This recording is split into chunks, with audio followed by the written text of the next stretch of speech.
If you're crazy enough to drive into downtown Vancouver, you might be familiar with this, the Georgia and Dunsmuir Street viaducts. But don't get too attached. We probably won't have them for much longer.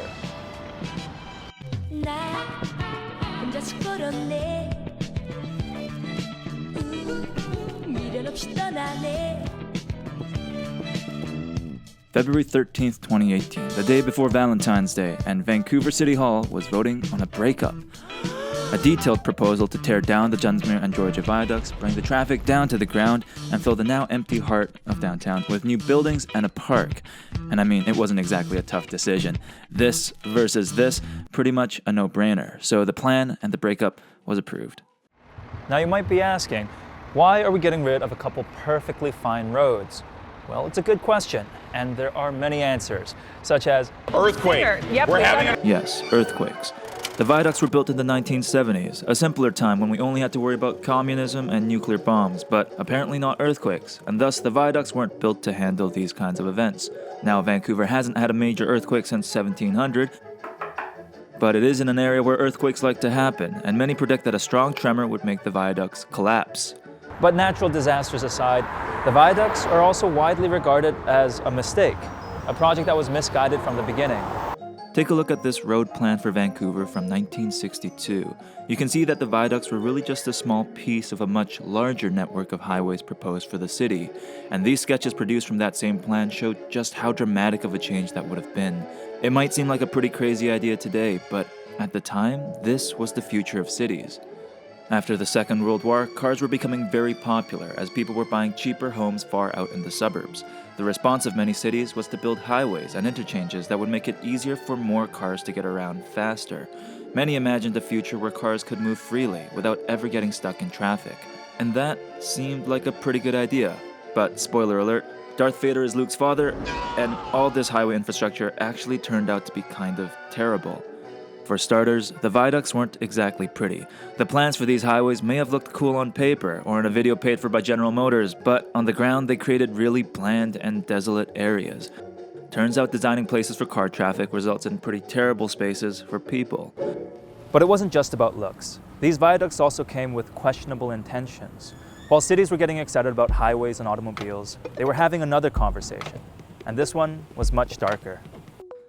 There's a video from the 1960s by the city of Vancouver called To Build a Better City that basically describes how poor and older neighborhoods in Vancouver are a disease to the city. These dwellings, built with such hope and care at the turn of the century, are dying board by board.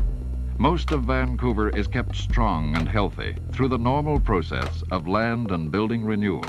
But in areas such as this, nothing happens except dilapidation and decay. In the video, they single out two areas that are in need of immediate improvements, but the city's idea of improvement wasn't to make these communities better.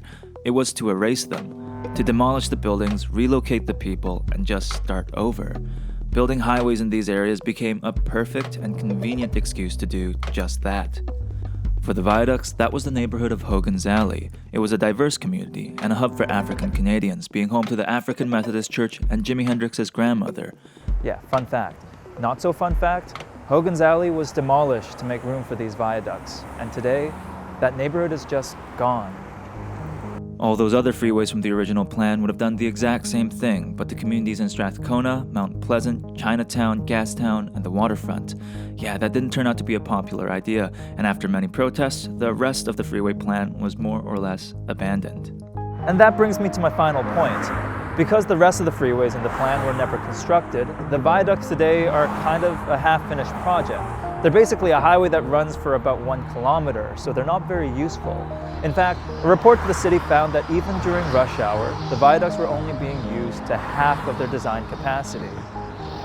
So that's why the city is tearing down the viaducts. And we're not alone. In Halifax, the Cogswell Interchange is slated to be demolished in the next year for new developments, a transit hub, and a park. Boston in the early 2000s took on a massive project to reroute a downtown highway underground and have a park instead on the surface. And one of my favorite examples is in Seoul, Korea, where a highway was torn down to reveal a river, which was then turned into, you guessed it, a park. These projects are very ambitious and often controversial, costing millions and sometimes billions of dollars. But I think the fact that cities are willing to go through all this trouble to tear down these highways says something. It suggests that projects like these were a mistake from the beginning, and tearing them down now is a chance to wipe the slate clean. I left home at 17, after liking the load. I was young, but I was keen. Bought on my own in the fall. Got the gig with my brother-in-law, chopping work, bagging groceries, pushing in carts. I was grateful to be working, but say my back is hurting. I don't think it's the purpose, this can't be the call. At night, I'm working great, just counting the time on my break. I write a song about the love of my life.